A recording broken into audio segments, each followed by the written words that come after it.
Hey, here, Dexter, this is the parts I'm gonna send you. It's the bearing pack right here. And there's holes in here. Some of them are threaded, some of them are not. So you'll get threaded rods, all threads or something like that, to thread through the threaded holes, and that'll pull this assembly off the shaft.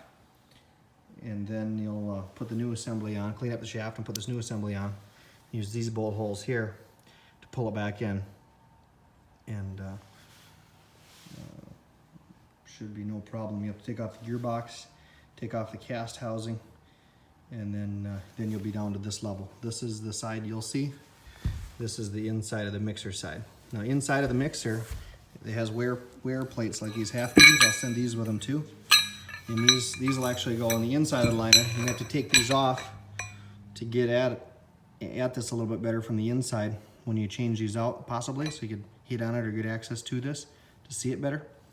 I'll send you a couple new ones of these as well. And you guys can get her changed out.